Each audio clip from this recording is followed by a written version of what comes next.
mainly when Alex's customers come over. Grease all of them. So we're trying to get her to stop just jumping up at the first opportunity. So we're just, and it was just one of the things I wanted to do as well, just get her into just obedience school. So she's doing really well. She's like, now I'll let her off the leash down at Curtis Hicks, and she'll be chasing a bird. I'll go stop, and she'll just stop. So yeah, it's starting to work good. Yeah. So you do you have a trainer or? Yeah, it's a company called Sit Means Sit, and they're doing real well. All right, how you doing? Good, buddy. And you? Good. I was wondering because I didn't see you, if you wanted to say any introduction. Okay, gotcha. No, he had a really good year with us. She was testing how fast we were getting here. Yeah. All right, it's 1 o'clock, so let's get started. Hey, Jody, would you mind going out in the hallway and letting people know it's time to get started? Oh, hi, Anna. I didn't see you here. Would you mind going out there? Yeah. All right, guys, let's go and get started. What's that? Rob Hassel? Oh, I don't know.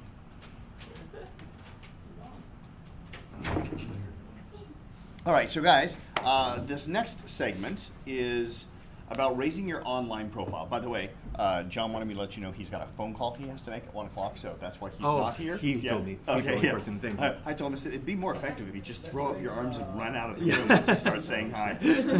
Anyway, so guys, attention up here. We're now moving on from how to raise your celebrity profile to how to raise your online or your digital profile. And there's nobody, in my opinion, better than this man right here. So Alex is the author of Digital Bacon, which is a book specifically written for how to do online product launches. He has worked with some companies like Disney, Anheuser-Busch, some very big companies to help them with their launches. In fact, you were the guy responsible for the Cheetah launch. Cheetah Hunt, yep. Cheetah Hunt at Busch Gardens. If you've ever been online and you've posted something inside the Facebook page, chances are Alex made a comment. He's one of our most active, not only mentors, but also clients as well. Alex was in KPI 2. KPI 2. Mm-hmm. And we've just seen this guy just crushing it over the years. His business is up over 400%. He's doing really well. He just came out with his second book called Sell You Before You Sell. And I'm a little jealous of it, I gotta be honest, because it's wider, taller, and thicker than my book. It was a competition. So, yeah, I hate him for that now. But yeah, good. I still love it. It's got some serious thud factor. It's good. And he's here to talk about how to raise your profile online. What are some do's and some don'ts? And I think you're going to like his approach to how, and if you've ever watched how he shows up online, by the way, he's just walking his talk as well. So without further ado, please welcome Alex Rodriguez. Thank you. Thank you. Well, guys, it's great to be with you. I was kind of missing the KPI group. It's always like the profile is always kind of towards the end, so I'm always looking at your journey from the pitch and trying to get to know you guys, mostly online, see where you guys are at, where you are all about, and I'm confident that today is going to be very valuable to you. So let's get right to it without any further ado. Today, as you know, I'm going to talk about digital media. Social media, but also other types of digital media. And I'm going to start with this alien device right here.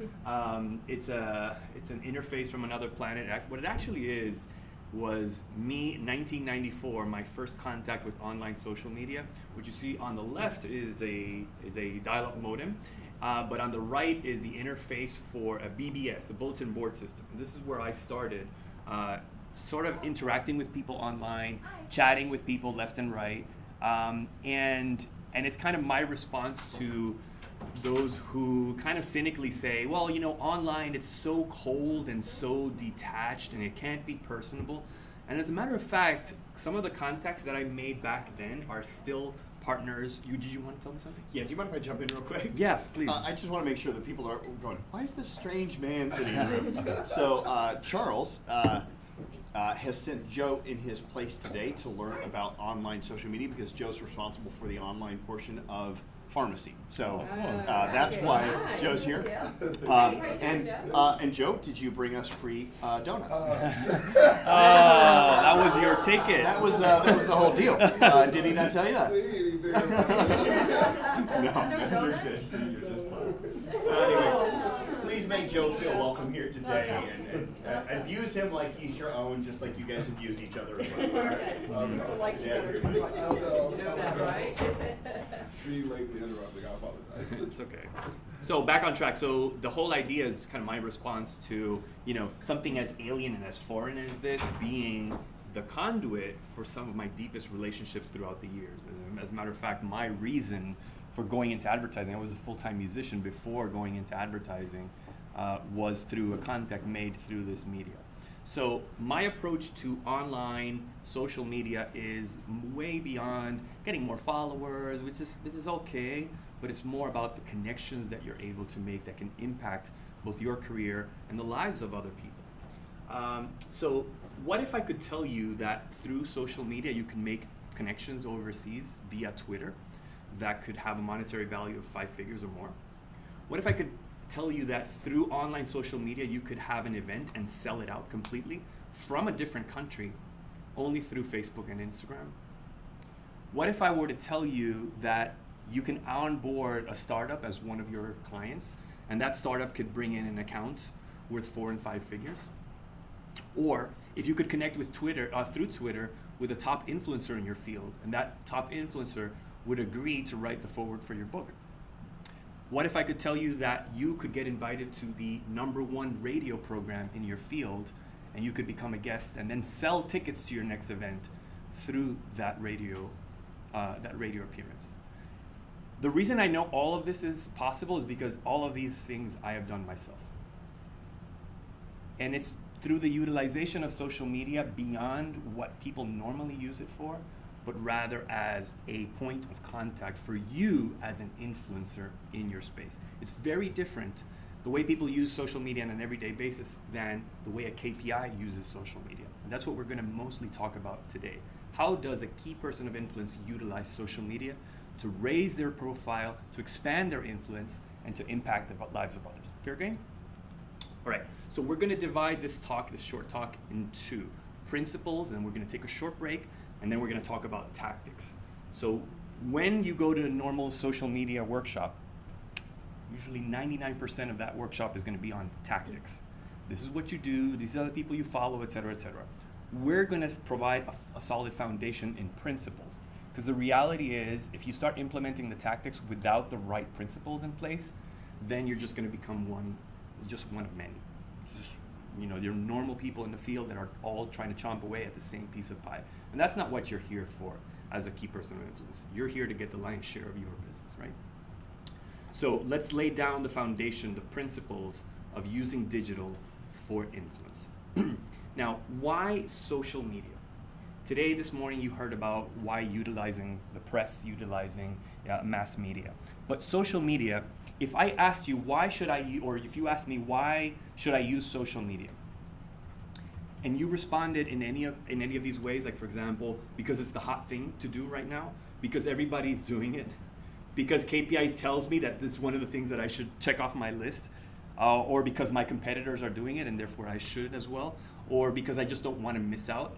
All of these answers are wrong answers. These are not the right motivators for you to be active on social media. And if you proceed with one of these answers in place, what you're going to do is you're going to utilize these tactics in a wrong way. And we don't want that. We want to set the right foundation. These are the answers that I would rather propose. So throughout social and digital media, you can connect with people that can amplify your message, that can take your message beyond what you can do on a one-to-one basis. Through social and digital, you can impact others through your authentic reason to do business, your authentic why, your essence that you displayed and you have worked on your pitch for the past couple months. You can get in touch with new clients, of course, new buyers, new investors. You can connect with other influences to forge strong partnerships as well. You can get endorsed by established people, other KPIs in your industry. There's no reason why there has to be a dog-eat-dog battle in between KPIs. On the contrary, what we see among people of influence is that they support each other. right? And this is how one of the conduits for you to get connected with them. And in essence, you can use social media to influence. Okay. This is an example that I love. It's a while back, and some of the reasons why it's relevant is a little passe, but let's talk about it because I call this the $1 billion tweet. And this guy called Travis, he tweeted in January 2010, looking for entrepreneurial, and he puts 4 with a numeral, looking for entrepreneurial product manager, biz development, killer for a location-based service. Pre-launch, big equity, big peeps involved. Any tips? And this guy, which is actually the $1 billion tweet, is a reply to that tweet, and he says, this guy Ryan, here's a tip, email me, and gives him his Gmail address. Right? Anybody know who these guys are? Uber. Founder of Uber. And this guy Ryan turned into the SVP of global operations for Uber. His net worth climbed to 1.5 billion because of that tweet, because he was at the right place at the right time responding to that inquiry, right? This is the vision. This is what we're trying to talk about here. Not just posting information and just getting followers, but connecting with people that can create a true, tangible impact to our businesses. So instead of B2C and B2B, we're expounding the idea of P2P, peer-to-peer or person-to-person, connecting with one another, making those relationships that last, and deep relationships, authentic relationships. Okay? So I want to challenge you to look beyond seeing social media as a bunch of apps, bunch of things on your desktop or on your phone, and looking at social media more like this.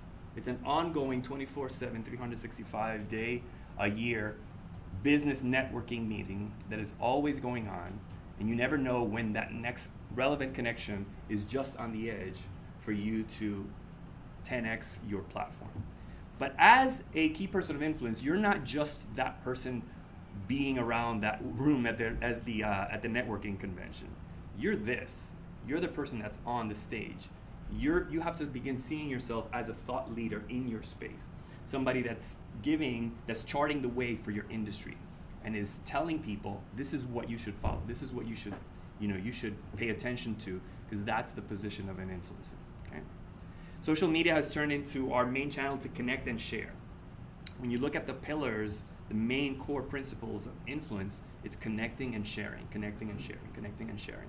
Those are the people that are followed by others, that are listened to by others, because they're connectors and they share freely their information, they share freely their personality.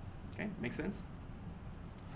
So let's talk about the 5 guiding principles of social media for influence. And these is what I call the 5 commandments of influence on social media. If you follow just these 5 principles, there's very little you can do to go wrong, because these are just kind of those rules that you can abide by, and they provide guide rails for you to continue on in your search, in your voyage to increase your influence. Number 1 is to speak always about relevant ideas. One of the qualities of an impactful online personal brand is what I call alignment. And alignment is the opposite of irrelevancy. So many people embark on an adventure raising their profile online, and what they do is that they talk about sports, they talk about politics, they jump on the bandwagon of the latest controversy, and the least thing they talk about is their expertise in their industry. Now, I'm not proposing that you are selling and you're telling people, call me now, buy now all the time, because then people are going to shut you off. But I am saying that you need to stay in your lane and talking about relevant ideas to your industry. You need to talk about things that in some manner or another are connected to what you know how to do best, right? So you got to stay on track towards how you wish to be seen. And I've had many different examples on this, but this is one of the most mind-blowing ones. So you remember a couple of years ago when Steve Harvey had that issue at Miss Universe? You remember that situation? Well, there was an image that came out that talked about how the alignment in his card and the font sizes was completely off, which made him read Colombia as the winner and not Philippines, which was down here. So it was badly designed. So I looked at an opportunity there instead of bashing Steve Harvey and making fun of him, which was what everybody was doing, an opportunity to talk about my industry. And one of the things that we do is brand development. So I talked about graphic design. I tweeted this, graphic design, it's a thing professionals do, and it's still critically important. And I put the hashtag Miss Universe and things like that. I posted this on Twitter and Facebook. On Twitter, it had over 250,000 impressions. Total engagements, 52,000 engagements, all organic. And I can talk about 1,800 retweets on Facebook. On my personal page, close to 12,000 likes, 924 shares, all organic, because it was an opportunity to talk about something that other people were talking about, but from my perspective as an authority in my space, right?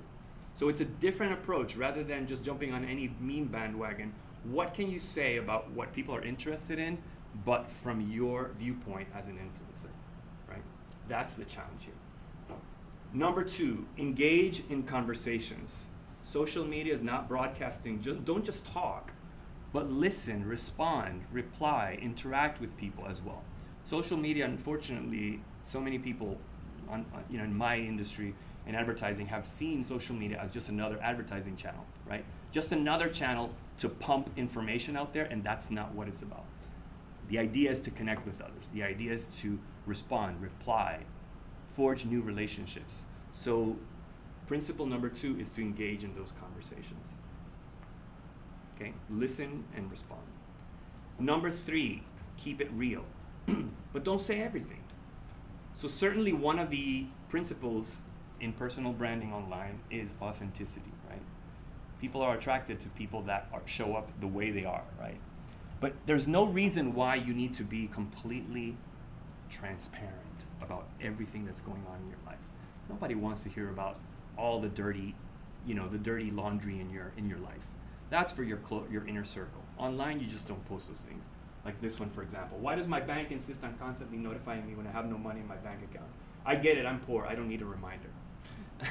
Like, why would you post something like that? That just reduces your influence, because people start feeling sorry for you rather than connecting and engaging with you. Now, having said that, there is a way to be true and to be frail and I guess vulnerable online. And the tactic that I use is I talk about my shortcomings, but I talk about how I've overcome them, or how I'm overcoming them, or who has participated in an impactful way in my life that has helped me get on the path of overcoming them. So there's always a redeeming factor to it, not just I'm in the dumps and I'm using this as an outlet. That's not what you should do as a person of influence. Okay. 4, be willing to experiment. You have to go out and play. Anybody in our field, including myself, nobody knows everything about social media, because it's constantly changing. Just this week there have been changes. Last week there have been other changes. So how am I going to be an expert on something that just came out 7 days ago? The only way you're going to get used to the channels and the tactics and the things that you can play with is to go out and play with them. Go out and engage with them. Try something and then see how people respond to it. Did it work? Did people respond to it? Did people connect with it? One of the measures that I use is how many private conversations has a certain publication or certain engagement generated from you. That's my metric of success. Not likes and comments and shares and things like that. That's public metrics and that's fine. But how many people said, hey Alex, I liked what you post. We need to talk. Let's have coffee. Let's have a conversation. That's my metric of success, right? So you have to go out and play. And whatever your metric of success is, how are people responding? What is working for you specifically in your field? That's what you have to go out and explore. Yeah? And number 5, KPIs are all around. I used to use in the previous versions of this presentation, KPIs are ubiquitous, but some people looked at me with bug eyes after I said that. KPIs are all around. And what I mean by all around is not that you have to be on all social media channels, because that would be impossible and it would be a waste of your time. But you have to give people a sense that you're somewhat active online, that you didn't just die all of a sudden, right? That you didn't open a profile and you haven't posted since 2009. You have to sort of keep that activity going, right? And there are ways you can do that, but people, in order to garner that influence, you need to give people a sense that you're there. You're there to respond. You're there to interact with them, right? Does that make sense? So you have to be all around. So let's go into into this part, which I call your online influential persona. Your influential persona describes how you show up online. So persona comes from the ancient Romans when they had, drama productions. Back then there were no microphones or amplifiers, so from the back, from the audience, it was very far distance where the actors were playing, and you couldn't really tell who was the bad guy or who was the good guy or who was angry with each other. The way they described their personality was wearing a mask, and the masks they wore was called a persona. That's a Latin word called that was described that mask, and the mask had very exaggerated features that represented the character that they were portraying, right? So I'm not telling you to put on a mask of who you're not, but I am telling you to put on a mask of who you are. In essence, how are you going to amplify online in a very somewhat cold environment who you really are, so that people have no mistake of what you stand for, who you are, what you're all about, right? So that's what we're going to talk about, how to develop an online influential persona. Okay? Your personal brand's power to influence grows with how consistent you are. Consistency is key to your persona. Why do I say this? Because so many times people show up with one persona one day, then they have a mood swing and they show up with another persona, then they have another mood swing and they come up with another persona, and the people that are looking at them, they don't really know what to expect. They don't really know, yeah, I get that he says he's an expert at this, but one day he's just pissed off, and the other day he's like nice and sweet, or she's nice and sweet. What's going on here, right? And the idea that we want to impress in people's minds is that when I listen to him or her, I know what I'm going to get. And in fact, you need to impress a sense that if you were to depart from your persona, people would say, man, there's something weird about John, like for example. There's something weird about him today. Like he's on a different wavelength, because that's, you have to feel that if you get off that lane, you're going to violate your own persona, right? Now, I'm not saying that you need to repeat the same words or talk about the same topic every time. It's a personality that comes through, and I'm going to describe in detail what I mean today. This is what you're going to walk away with, okay? Your online influential persona is divided by 3 elements: your aspects, your personality, and your story. Okay? These 3 are the building blocks of your online influential persona. So let's talk about your aspects first. Your aspects are comprised by 4 main parts, and one is your origin. Where are you? Where are you from? What did you come from? More than just geographically, what situation, what experiences did you come from that led you to where you are professionally? Okay. Secondly, your abilities. What are you good at? What are your strengths? What makes you stand out? Third, your flaws, your weaknesses. So remember when I told you it's okay to show up with vulnerability. So you need to be aware in your online, in your aspects. What is it that you're weak about? What are your weak points? And how can you utilize that also as a platform for authenticity? Right? And fourth is your polar opposite. So what are the ideas that you stand in complete contrast with? What are those ideas that would never be associated with you in your persona? Right?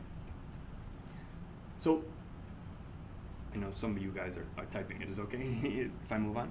Yeah. Okay, cool. So one of the ideas that I like to talk about is superheroes.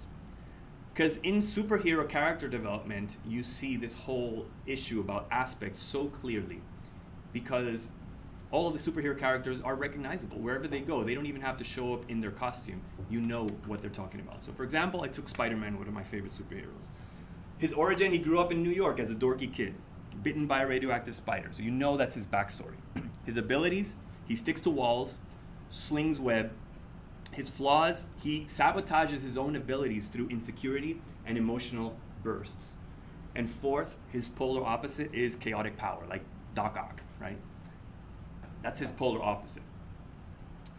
Now you might say, hey Alex, that's cool, that's child play, that's comic books. Let's talk about business here. All right, let's talk about business. Let's apply the same idea to Damon John, one of the sharks in Shark Tank and the founder of FUBU and every other thing that you guys know about him. An author. He is definitely by all measures a KPI. His origin, he grew up in Queens, attended school every other week because he also had to work, right? His abilities, compassionate and down to earth. He loves motivating that little guy. He lives for seeing the little guy succeed. Flaws, he's actually dyslexic. And he can sometimes be too transparent with his emotions. And you can see that now, the way he shows up. And his polar opposite, people begging for favors and disregard for form over function, right?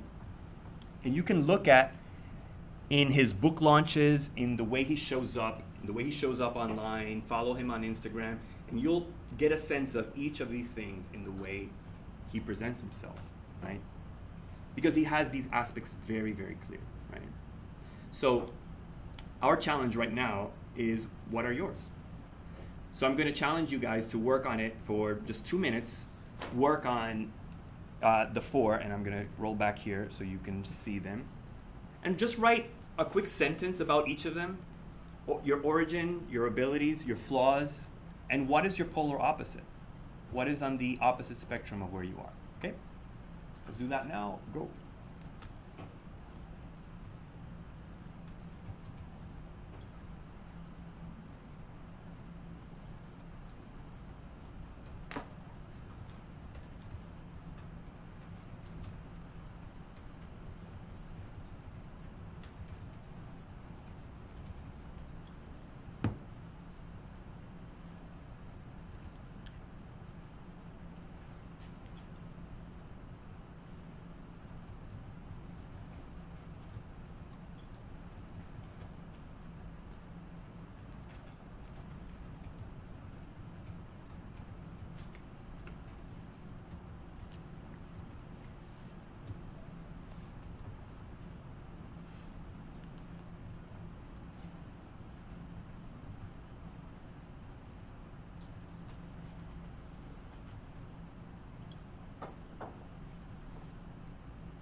Damon Johns? Yeah, sure.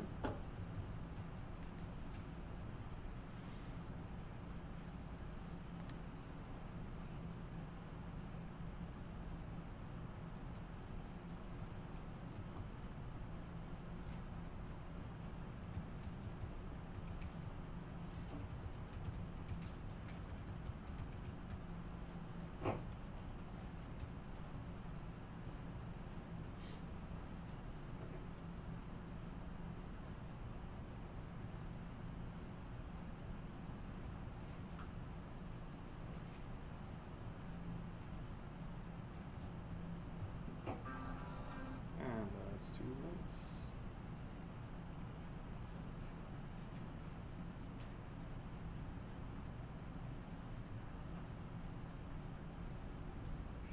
Okay, so let's have 3 of you share that you feel comfortable. Who wants to be the first one to share?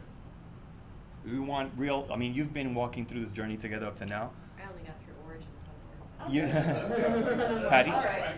You know where you are? Okay, good. Origins are, I grew up in the Midwest and I started with nothing and worked my way top of the corporate ladder and I jumped off. He jumped off the ladder. I like Yeah. that. Oh yeah.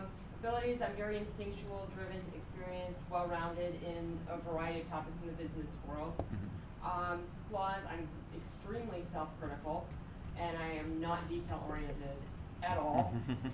And the polar opposite of me are stylists. It's like, hate that. Oh wow, that's really cool. Oh, yeah, I really hate That's great that you mark that line in the sand. That's awesome. Oh, yeah. Anyone else? Oh yeah. I was born in Brooklyn, raised in Ohio and Alabama, lived all over the U.S., including Wisconsin, California, Colorado, and now Florida. Abilities, I just use this word very often, but multifaceted and diverse in my skills are my superpower. And then flaws, hard for me to say no to an opportunity. Polar opposite, people not being nice and genuine to each other, making it hard for others for no apparent reason. Cool. Awesome. Let's have one more review share. Anybody?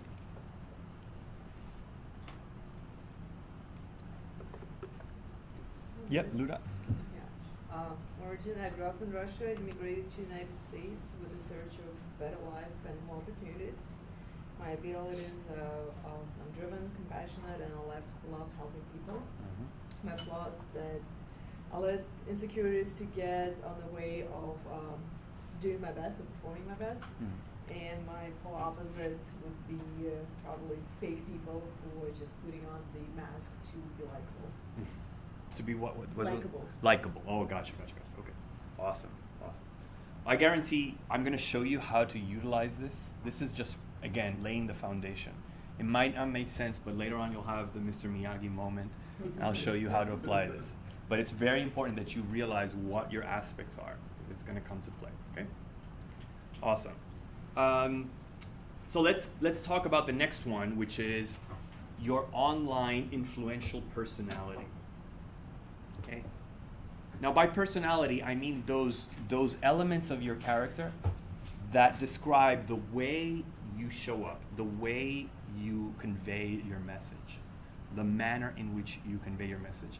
Your message can be the same, but your personality is going to describe exactly how that message, the very same message, shows up in an online, again, cold, somewhat difficult to control environment, so that you know that you're. Is that me? I don't think it's me. Oh, anyway, all right. So let's talk about your online personality. And I've developed these 6 personality archetypes, and each one describes what I've seen as the majority of the people who have influenced the way they show up. I'm going to describe each one. I'm going to show you examples of which each one is and how they show up. And while I do this, I'm going to ask you to do like a rating system for each one. So when I talk about each one and describe it, you're going to rate yourself 1 to 5 with respect to how much you resonate with that personality, right? How much you think that could work for who you are and what you stand for. Okay? So let's talk about each one. The first one I call the ringleader. And the ringleader is that business personality that calls the shots. They're unwavering. They don't leave space for interpretation or for discussion, really. It's like, this is the way things are, and this is the way things are going to be, right?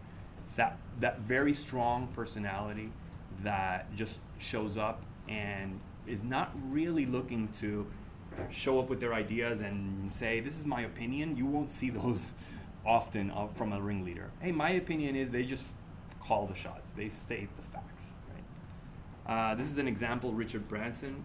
The way he shows up online is absolutely ringleader style. So here's an example post of him, and he's a relentless pursuit of the best products and services for our customers is essential. We never want to stand still. That's it. Here are the facts. This is what we stand for, and that's it. And that becomes influential because the type of people that follow, ringleaders, like that it's a very defined, very definitive kind of character, right? Definitive personality. So Richard Branson. So score yourself on ringleader. I'm going to go quickly through them, but as I'm talking about them, from 1 to 5, how much do you think a personality of a ringleader would fit to your online persona? Okay. you can do One that. being low, I can. Yeah. Sorry. Okay, you're right. 1 being it doesn't really click with me, and 5 being that's me. You know, and 3 being I guess I could, but I'm not too sure. So 1 to 5. The second one is called the lab rat. So the lab rat is the personality that experiments on themselves. What they convey is something that they've already been through, right? So I've done this. Here's what I've discovered because I've been through this. I've done the test on myself. And I failed here, and here's where I corrected, and this is where I came from, right? Here's an example, Tim Ferriss. I don't know why Topher put Tim Ferriss. It's F-E-R-I-S-S. Have you heard of him? The author of The 4-Hour Work Week and The 4-Hour Cook and The 4-Hour Kitchen Sink. Tim Ferriss, he's very much the lab rat. When you hear him talk, it's I went through this ketosis process, and this is what I discovered. In fact, the 4-Hour Body, if you read it, most of the things that are in that book, obviously he cites research and things like that, but a lot of it is stuff that I went through. And I did this, and I did this to my body, and this is how my body reacted, and this is what I discovered. And it's all about lab rat. Now, a lab rat doesn't have to be relegated only to the health field.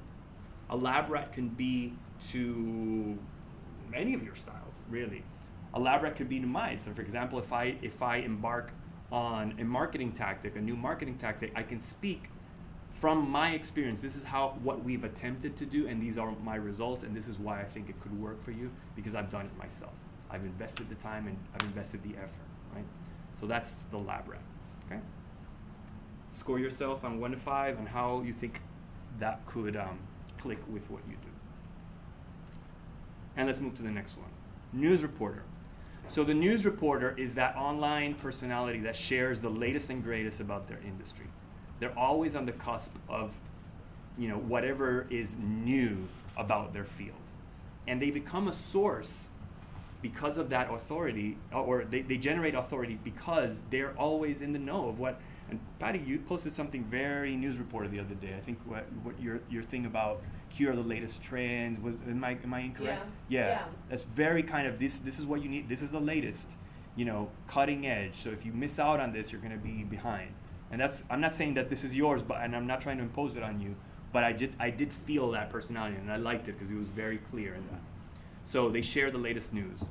One of the news reporters is this guy called Perez Hilton. I don't know if you've heard about him. He's like the online guru of gossip. If anything happens with the Kardashians, he will know about it, and he will have tweeted about it 15 times. He's that, because he's in the know. He knows the latest and greatest about his field, and his field is about celebrities and the reporting about celebrities, right? But again, this is just an example. You can be a news reporter in your field. If your field is technology, you have the latest and greatest information. I spoke with somebody in the commercial real estate field the other day, and this is her personality, because she uses this platform to tell people, prospects and clients, hey, here's the latest development of our community. Let's talk about this. This is an opportunity. Let's have a talk because this is coming up next year. That sort of thing. So they're always in the know about what's new. Go keep rating yourself as I'm talking. Just if you feel that works for you. Next one is the humble hero. So the humble hero is a person that their mission is to help others, right? But the hero aspect of that personality is that they know they're awesome in a way, but they're humble about it. Their awesomeness comes because they support others. They live to help others, right? And I like to use the example of Chris Brogan, who I was very grateful. He wrote the foreword to my book, Digital Bacon.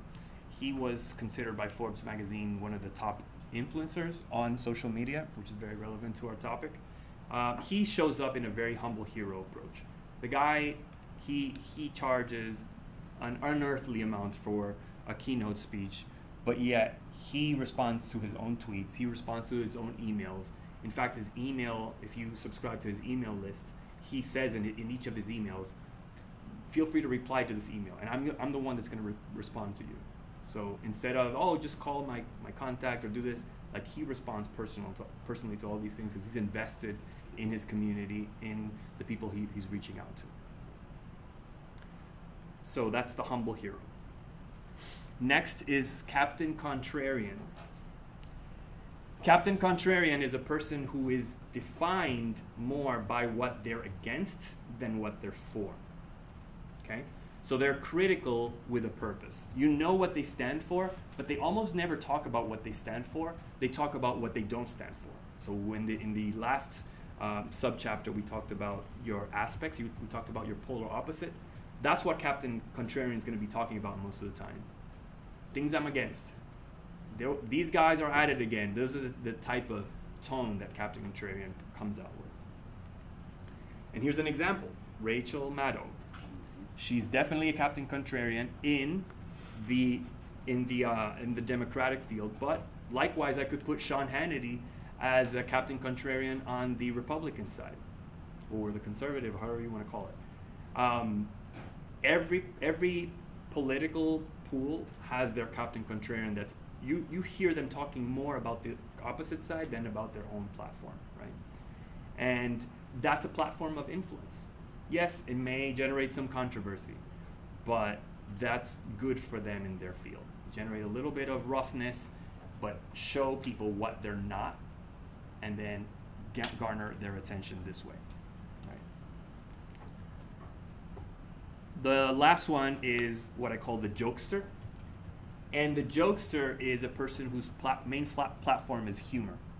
So they seek influence and gain influence by making other people enjoy themselves and laugh at their own expense most of the time. Right? And as an example, I like to use this guy. I don't know if you've heard of him. One of his favorite posts is this one that says, I'll read it for you. It says, "So I need 2 suits for my business trip to Tallahassee. I don't have 2 suits. I just have 1 suit and a pirate costume. That shouldn't be a problem, right? I can just tell the senator, I'm from Tampa. This is how we dress, right? And this guy is probably going to be the next mayor of Tampa, right? Yet he has not relented in his jokester personality. Why? Because it doesn't detract from his main message. People don't take him less seriously just because he's joking on matters. Because he never jokes about, he knows what to joke about, let's just say. He knows what to joke about and what not to joke about, right? You'll never see him joking about the homeless problem in downtown Tampa. That's a line you don't cross. But at his own expense, he'll joke about himself all the time, right? So people pay attention to him and respond to him, and you're just seeing it throughout his campaign, how people are gravitating towards his personality. But he's never relenting on that, and we're one of many who are helping in his campaign, and he's told us very clearly he wants that message to come through in his political campaign. He wants to show that he's a different runner for politics because of the way he shows up, because he shows up the way he is, right? So that's the jokester, right? So which one are you? Which one did you identify with the most? Anyone want to share? Yeah. The humble hero. The humble hero. I think that's very accurate for the way you show up. Do you want to expand on why? I would say because that's my natural passion and ability. Yeah, that's awesome. I think that's completely on point. Anybody else? I have a question. Are you recommending that we have a way that we show up one of these personality types and maintain that going forward? Is that the recommendation? So the challenge. It's consistency. Yes, the challenge. At least give it a go. The next 60 days. Okay. The next 60 days, show up in a consistent manner in whatever of these personality archetypes that you feel that resonates with you, and then see what happens. If you think you need to change lanes by then, that's fine. You're free to do so. Nobody's keeping you from doing so. But try it for 60 days and see whether that works for you. Lift that influence for you. And Michelle, congratulations. You actually won the secret contest. The first question won a copy of my book. So please hand that over to her. After a bunch of you were gonna make fun of that. No, no. You won the secret contest. So congratulations. Thank you. Okay, so that was the personality. Now let's talk about your story. Your story is essentially another one of those background elements that you're not always going to talk about, but in some manner frames the mode, the tone of your conversation online. Because you're going to talk from your authentic story, right? And when I'm talking about your story, by the way, I'm not talking necessarily about every single nuance and every single detail of your upbringing. I'm talking about what brought you to the realization that you are an influencer in your space. What was your journey from where you were, maybe a simple student or just one more professional, one more business owner, to the point in which you have the authority to tell people this is what's going on in our field, right? So that's what I mean by story. Okay? And by the way, it's neither the brand story of your company. That's a whole other thing. So if it's your corporate brand of your store, your company, how it came to be, who's your target audience, that's another conversation. We're talking about you as an influencer, how you came to be, and how you turned into an influencer from where you were. That make clear? So I'm gonna, with these different archetypes, these are 7 different story archetypes that we're gonna talk about. And in like manner, we're gonna rate each one according to how much they resonate with our actual story. Now, if you remember in the pitch session, you had something about your essence, your authentic why. This is kind of in line with your authentic why. So if you're in doubt with any of these frameworks, refer to that and see which one sticks the most, okay? Let's talk about the 7 different story archetypes. First was the fall and redemption. I once was lost, but then I found the answer. Right. This story archetype describes you being in a state of confusion, not really knowing the way, and then you found something that was the answer that you were looking for. And since then, rationally it became clear, the path became clear for you. I have a question because I Yeah. can't read that. It's called fall and redemption. Thank you. No problem.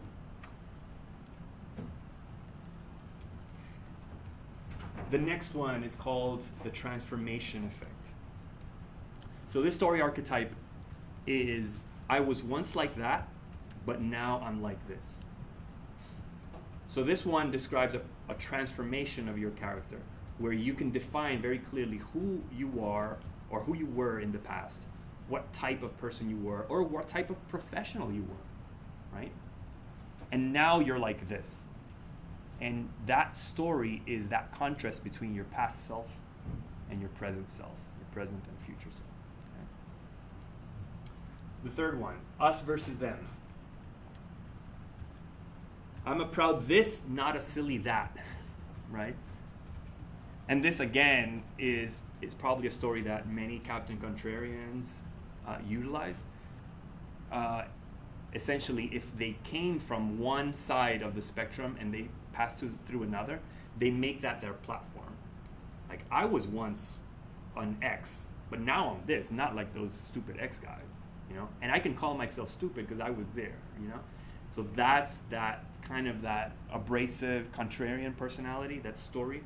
I'm now a proud this, not a silly that. Now, it doesn't have to be abrasive. It can be, in my book, I actually talk about somebody that says, I was once insensitive to my employees, and I realized that was the wrong approach. So today I speak against that attitude because I believe in a more human-centered leadership. You get what I'm saying? So I'm not that anymore. Right? So that's us versus them. The next personality archetype is amazing discovery. My life changed when I discovered this one thing. Everything changed for me. My career changed for me. My perspective changed because I discovered this. And it's a discovery. It could be something that some research revealed to you. It could be something that you discovered on your own, but it changed your perspective completely. Okay? The fifth archetype is the valuable secret. This one describes that you found a secret, but it was in front of you your whole life. It wasn't something that you went on a faraway journey. It followed you from the day you were born. You just discovered it at a key point in time. And it marked the difference in your profession. Okay? The next one, the lifelong pursuit. Since I was very young, I was always passionate about this. So in some of the others, you see that there's a contrast or there's some milestone in their path, in their journey. But in this one, it's actually the opposite. It's a consistent journey from the very beginning. For example, one of my peers in advertising says, since I was very young, I always enjoyed communication and creative communication. And I expressed it, when I was in kindergarten, I expressed it in this and this and this manner. And now I'm very fortunate to do this for a living, right? So that's that lifelong passion. It's something that has been with you all your life. Okay? Lifelong passion. The next one, or the last one, is called the disciple to master. By applying these key insights, I have become a master. I've become an expert in my field. Now, I want to use the analogy of a black belt in any martial art. When you hear a black belt talking, they don't usually speak in a manner like, I was born this way. I was born a pro.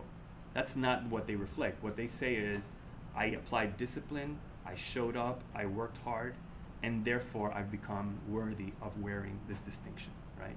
So this is what that story is about, is I've applied these key insights, and now I'm able to become an authority, or to speak as an authority, because I've done X, Y, and Z. Okay? Go ahead. I was just going to ask, so the difference between the transformational effect Mm-hmm. and the amazing discovery, is it just because it's just one particular thing? The transformation effect talks about a before and after in your person. So it's centered on who you are in essence. Okay. The discovery doesn't have to be something about yourself. It can be something about something in your business, a certain way to apply your key learning. So for example, in your field, you help, and I'm sorry if I botch your pitch, you help women realize, feel good about themselves, something like that. You know? Let's run with that. Okay. Yeah. Okay. So you could frame that key insight in terms of the transformation effect, saying, I once couldn't stand myself, but now I just started seeing things in a different way, and I've transformed the way I view who I am and how I show up. That's one way. Mm-hmm. Now, if you apply the other one you mentioned was amazing discovery. Yes. So the amazing discovery is I live to serve people, but my approach to serving them has changed since I discovered that if I only helped people or helped women see themselves in a more positive light, their life would change. So I discovered this, and it's changed my approach to the way I service my clients. So you see how that's a little bit different. One is centered on your story. The other one is centered on your approach, more external. You see? Did I help make that clear? Yes, Yeah? thank you. Okay. I take it you're not raising your hands, or you are? Okay. She's doing two things. Two things at once. Two things, which Go ahead. is how my brain works. Yeah, good, good. I've always, you say pick one thing, and I'm like, I see three, so that's fine. usually Right. the way it works for me. And by the way, let me before you go on, that's completely fine. But if you're completely lost on the way you show up, and it's like, it's very unfamiliar, try and pick one, and like I said, trying that 60-day challenge, show up in one way, be consistent, and then just test it out. How do people respond to that? Then you can switch or add like a secondary story, those types of things. Make it a little bit more complex. But try to be focused on one thing first. John. Oh, go ahead. Go ahead. Because the way I'm looking at the story you tell has to do with your persona. Mm-hmm. the journey that they take on that story is gonna, it depends on the persona. Absolutely. So, I think I present as a humble hero who's there to support others. Mhm. But I really want to express myself and experiment myself kind of way. Because the majority of the way I spend my time is in experimentation. It truly is. And there's a lot of discovery that happens. There's a lot of amazing discoveries that happen as a result of that. And Mhm. I don't typically share those Mm-hmm. in a way, Yeah. because I'm always, instead I just take the humble hero approach. Got it. So I'm like, gee, what would happen in the next 60 days? Yep. What So, would that story be? so here's two suggestions. A would be just like I was saying here, Mhm. keep focused on one thing, try Right. it out for the next 60 days. The other thing you could do is separate what is your tone and the way you show up online versus a content platform. So for example, the lab rat could be a content platform for you. That's Michelle's experiments, you know. Hey guys, for the next 7 days, for the next 15 days, I'm gonna talk about one thing that I've experimented and I'm gonna tell you the results of that. That's a content platform. The content platforms usually have kind of a beginning and an end, and then you test out whether you're gonna continue it or not, right? But it's different from the way you show up. Even in that content platform, you're gonna show up as a humble hero. Right. You see? Got it. 'Cause you're gonna- Because I'm doing it to help others. Boom, The whole that's thing it. is I'm doing it. That's the whole idea. That's the tone in which you're doing that. Joe. Yeah, so when you were putting this together, did you choose one and then switch yourself? I didn't necessarily choose one. I realized in myself what I had already been doing and what worked the best for me. So I'll tell you, mine is a humble hero, right? That's the way I show up. And I've even tested stepping a little bit outside and showing up online, and people post exactly about that. Alex, this is not you for some reason. What's going They on? call you out. Yeah, they've called me out, but I did it purposely to experiment. I'm not like going off the rail because I'm doing things randomly. I'm saying, how consistent am I being? Let me just be inconsistent one day and see what happens, and people call me out. So I realized that this is what works for me and how people expect for me to show up. They expect for me to show up in that humble hero manner. I'm always there. Hey, do you need help? And that's what Topher says. Why I'm always engaged in the group with you guys, and this is just part what works for me. It works for my story. My story framework is the secret. The secret about was with me the whole time. The valuable secret. So my name literally means helper of men, Alexander. That's what it means. So I discovered that, and I didn't choose my name. My mom did, but I discovered that it was with me the whole time. So it was an essence of how I showed up, and I said, this is my essence. This is my story. Right? So you see how how that works. The way you show up. You have to be consistent. You have to work with what the platform that supports what you're trying to do in business. Because believe me, this has an impact. In the next section, are there any other comments or questions? In the next section, we're going to talk about how to apply this towards the tactical part of our conversation. So now we're just laying the foundation to make sure that we're not just using tactics and using tools. We're doing so with a purpose. We're doing so because it supports our influential personality, okay? So let's have a short break. Usually we do a 10-minute break, and then we'll continue with the second part. Yeah, I have a question about the story paths. Yeah. Do you try to have the same consistency with your story as you do with your personality? Yes. Now, again, story isn't something that you're talking about all the time, Yeah. right? But it's the framework from which you talk. It provides that kind of that background story. It's like, if you see any good story, the best stories are the ones that the characters, they don't need to necessarily talk about their story, but the way they talk is so real and so raw because they are always referencing what went behind them. The background story. Like, I don't know, are there any Game of Thrones fans? Yeah, okay. Right, all the way. All the way. I loved it. Isn't Game of Thrones awesome? Oh But my God, what it's makes so it good. awesome is the stories that they don't tell on the show. Like all the backstory, everything that happened before the kingdoms. If you start reading the backstory, it's 10 times more full and complex than the actual story that they're telling. Because it's so real and they're keeping it consistent for a reason. And this is what I want for you, is for you to have that story. You're always referencing that story. It's using it as a departing point, as a starting point. Make sense? So if you're thinking that you fall within several of these, your suggestion is to pick one and. If you're unsure, my suggestion is pick one and test it out for the next 60 days. At least until the KPI program is done, so that you know that when you're done with the program, you're going from something solid. Then if you need to shift and need to change, that's completely fine, and I'm not going to be the one to referee your process. But at least try it out and see what showing up consistently will do for you in terms of influence. Okay? Could you kind of sort of be like a one and then like a subcategory Yes. of another? Yes. And is that what you're talking about with Michelle? We Yes. are all one Okay. more than one. Yes. I'm glad you could hear that. I feel like Absolutely. I do feel like I'm a news reporter. Like I'm constantly telling people this is what you do, this is how you do it. Da, da, da, da, da, da, da, da. Like Yep. I feel like that, but I also very much like you're describing the whole story. I'm like, yeah, I respond to everything everybody sends me. Like, Yeah. anybody comments on anything, I'm right there on top of it. Like, Yep. But I think it depends on the topic that you're responding to.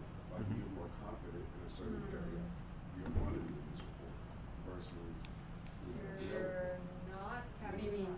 So for You're me, not. I just started with the vegan restaurant, so I'm not a news reporter for veganism. I'm a news yeah, you're reporter. eating cheese. Yeah, I'm vegan flexible. So, Gotcha. And that's what Charles's customer is, as his primary initiative or contact is a person who is open to trying new things, but not this staunch So. vegan person who doesn't wear leather belts. They don't do this. They don't Right. It's a lifestyle. Right. And somebody who wants to push that person who wants to change their diet. Okay. And that is wrong. Right. So I'm not that person. I was just trying to play off you, so.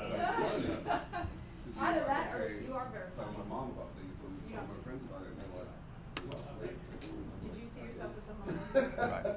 So a little I bit was of the between lab rat Topher aspect. and lab rat. Now, what I'll say when I mentioned to Michelle is that you can use News Reporter as a content platform. It doesn't necessarily have to be the personality from which you talk about all the time, Uh-huh. right? So, for example, that piece that you put out there is a content platform. So that's you said, here's my insights from a news reporter standpoint. Now, a news reporter as a personality is someone that is always showing up with, here's the latest news, here's the latest news, I went to this conference, I went to this convention, this is the latest and greatest. That's really all they're all about. Yeah. If that's not you, then that's fine. Then use the news reporter as a content platform and keep in the lane of whatever resonates with you, like the humble hero or something like that. Make sense? Yeah. Yeah. Yeah, 'cause the other thing that I've been doing too, Alex, is figuring out which platform's been the right one. Mhm. And LinkedIn is the one that I'm like really hot for right now. Instagram, everybody comes and goes, like it just is so facetious Yeah. and superficial on what people do on it. Yeah.